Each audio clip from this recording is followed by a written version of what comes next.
Hey Beaumont, Troy here from the library, excited for week 3 of our online Harry Potter book club. This week we are dealing with chapters 7, 8, and 9, also known as the Sorting Hat, the Potion Master, and the Midnight Duel respectively. This has been a very busy and eventful couple of chapters for Harry. Not only has he been sorted into Gryffindor House, but he has had the first twinge of his scar, flew his first broom, met his educational rival, and was almost expelled.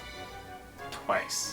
This week we want you to sort yourself into your respective Hogwarts houses. WizardingWorld.com is one of the best ways that Muggles can access the Wizarding World. It offers an online quiz that will help you sort yourself into your respective Hogwarts houses. The quiz takes about 10 minutes, but all you really need is an email address to access it. If you already know what house you belong to, that's great. Why not drop a comment down below to see who else belongs to the same house? To get the full Hogwarts experience, follow along and make your own sorting ceremony. With a couple of recycled items and a few Halloween decorations, it doesn't take much to turn your house into your own great hall. Harry had never imagined such a strange and splendid place. It was lit by thousands and thousands of candles, which were floating in mid-air over 4 long tables, where the rest of the students were sitting. These tables were laid with glittering gold plates and goblets. At the top of the hall was another long table where the teachers were sitting. Professor McGonagall led the first years up here, so that they came to a halt in a line facing the other students, with the teachers behind them. The hundreds of faces staring at them looked like pale lanterns in the flickering candlelight. Dotted here and there among the students, the ghosts shone misty silver. Mainly to avoid all the staring eyes, Harry looked upwards and saw a velvety black ceiling dotted with stars. He heard Hermione whisper, "It's bewitched to look like the sky outside. I read about it in Hogwarts, a history." It was hard to believe there was a ceiling there at all, and that the Great Hall didn't simply open to the heavens. Harry quickly looked down again as Professor McGonagall silently placed a 4-legged stool in front of the first years. On top of the stool she put a pointed wizard's hat. This hat was patched and frayed and extremely dirty. Aunt Petunia wouldn't have let it in the house. Maybe they had to try and get a rabbit out of it, Harry thought. Wildly, that seemed the sort of thing. Noticing that everyone in the hall was now staring at the hat, he stared at it too. For a few seconds there was complete silence. Then the hat twitched. A rip near the brim opened like a mouth, and then the hat began to sing. "Oh, you may not think I'm pretty, but don't judge on what you see. I'll eat myself if you can find a smarter hat than me. You can keep your bowlers black, your top hats sleek and tall, for I'm the Hogwarts sorting hat, and I can cap them all. There's nothing hidden in your head the sorting hat can't see, so try me on and I will tell you where you ought to be. You might belong in Gryffindor, where dwell the brave at heart. Their daring nerve and chivalry set Gryffindors apart. You might belong in Hufflepuff, where they are just and loyal. Those patient Hufflepuffs are true and unafraid of toil. Or yet in wise old Ravenclaw, if you are ready mind, where those of wit and learning will always find their kind. Or perhaps in Slytherin you'll make your real friends. Those cunning folk use any means to achieve their ends. So put me on, don't be afraid, and don't get in a flap. You're in safe hands, though I have none, for I'm a thinking cap." The whole hall burst into applause as the hat finished its song. It bowed to each of the 4 tables, and then became quite still again. "So we've just got to try on the hat," Ron whispered to Harry, while Kilfred, he was going on about wrestling a troll. Harry smiled weakly. Yes, trying on the hat was a lot better than having to do a spell. But he did wish that they could have tried it on without everyone watching. The hat seemed to be asking rather a lot. Harry didn't feel brave or quick-witted or any of it at the moment. If only the hat had mentioned a house for people who felt a bit queasy, that would have been the one for him. Professor McGonagall now stepped forward holding a long roll of parchment. When I call your name, you will put on the hat and sit on the stool to be sorted," she said. Abbot Hannah, a pink-faced girl with blonde pigtails, stumbled out of line, put on the hat, which fell down over her eyes, and sat down. A moment's pause. "Hufflepuff!" shouted the hat, and the table on the right cheered and clapped as Hannah went to sit down at the Hufflepuff table. Harry saw the ghost of the fat friar waving merrily at her. "Bones Susan!" "Hufflepuff!" shouted the hat again, and Susan scuttled off to sit next to Hannah. "Boot Terry!" "Ravenclaw!"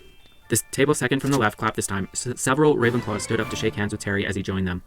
Brocklehurst, Mandy went to Ravenclaw too, but Brown Lavender became the first new Gryffindor, and the table on the far left exploded with cheers.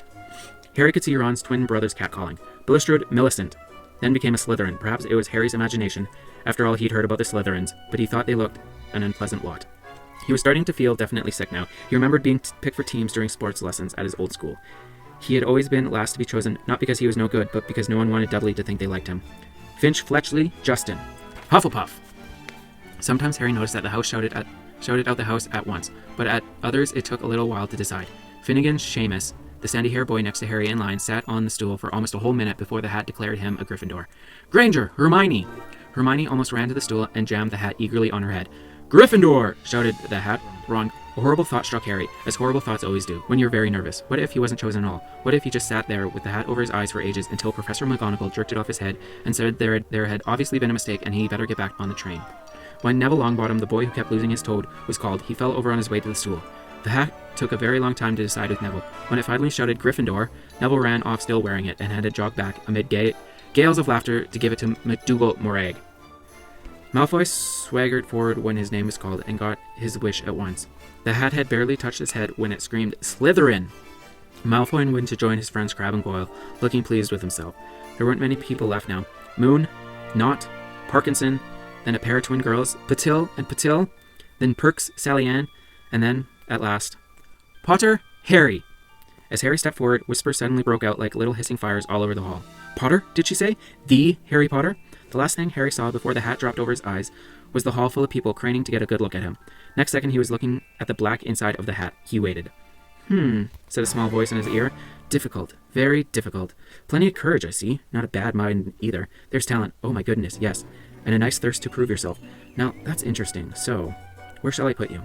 Harry gripped the edges of the stool and thought, Not Slytherin. Not Slytherin. Not Slytherin, eh? Said the small voice. Are you sure? You could be great, you know. It's all here in your mind. And Slytherins will help you on your way to greatness. No doubt about that. No? Well, if you're sure, better be Gryffindor! Harry heard the hat shout the last words to the whole hall. He took off the hat and walked shakily towards the Gryffindor table. He was so relieved to have been chosen and not to be put in Slytherin, he hardly noticed that he was getting the loudest cheer yet. Percy the prefect got up and shook his hand vigorously, while the Weasley twins yelled, We got Potter! We got Potter! Harry sat down opposite the ghost in the ruffle he had seen earlier. The ghost patted his arm, giving Harry the sudden horrible feeling he had just plunged it into a bucket of ice-cold water. He could see the high table properly now. At the end, nearest him sat Hagrid, who caught his eye and gave him the thumbs up. Harry grinned back, and there, in the center of the high table, in a large gold chair, sat Albus Dumbledore. Harry recognized him at once from the card he had gotten out of the chocolate frog on the train. Dumbledore's silver hair was the only thing in the whole hall that shone as brightly as the ghost's. Harry spotted Professor Quirrell, too, the nervous young man from the Leaky Cauldron. He was looking very peculiar in a large purple turban. And now there were only 3 people left to be sorted. Turpin Lisa became a Ravenclaw, and then it was Ron's turn. He was pale green by now. Harry crossed his fingers under the table, and a second later the hat had shouted, Gryffindor! Harry clapped loudly with the rest as Ron collapsed into the chair next to him. Well done, Ron. Excellent, said Percy Weasley pompously across Harry as Zabini Blaze was made a Slytherin. Professor McGonagall rolled up her scroll and took the sorting hat away. Gryffindors, Hufflepuffs, Ravenclaws, and Slytherins. Welcome all. Does your house line up with your personality? Is it the house you wanted? We are now roughly halfway through the book. Good job, everybody. We'll see you next week for chapters 10, 11, and 12. Bye, everybody.